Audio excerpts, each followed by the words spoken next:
Welcome to my channel Sanskrit lecturer Haima. శుభోదయం అందరికీ. మనం రోజు ఒక మంచి శ్లోకం చెప్పుకుంటున్నాం కదా, అలా ఇవాళ ఒక శ్లోకం చెప్తాను.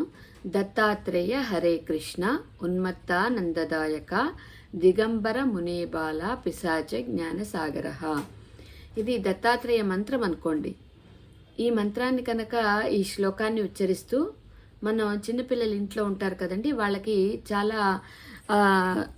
చాలా ఫ్రీక్వెంట్గా వాళ్ళకి కొంచెం జలుబులు కానీ దిష్టి తగలడం కానీ లేదంటే ఒంట్లో బాగుండకపోవడం కానీ జరుగుతూ ఉంటుంది కదా. మనం బయటికి తీసుకెళ్ళినప్పుడు లేదంటే ఇంట్లో ఉన్నా సరే వాళ్ళకి కొంచెం అస్వస్థతగా ఉంటే, ఒంట్లో బాగాలేకపోతే మనం ఏం చేయొచ్చంటే ఈ శ్లోకాన్ని చదువుకుంటూ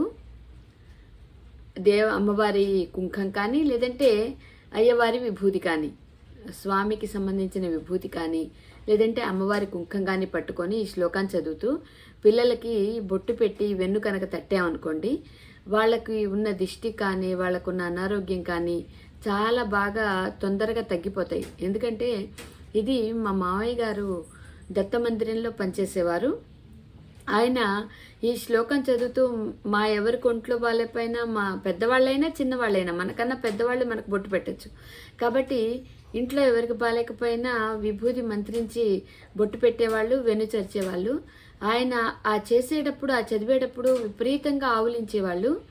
ఆ ఆవులింతలోనే మనకున్న దిష్టంతా తొలగిపోతుందని మేమందరం నమ్మేవాళ్ళం. అలా ఆ బొట్టు పెట్టంగానే మనకు చాలా బాగుంటుంది, ఆరోగ్యం బాగుంటుంది, పిల్లలు కూడా తొందరగా తేరుకుంటారు. కాబట్టి ఇలా చేయండి, ఈ శ్లోకాన్ని అందరూ నేర్చుకోండి.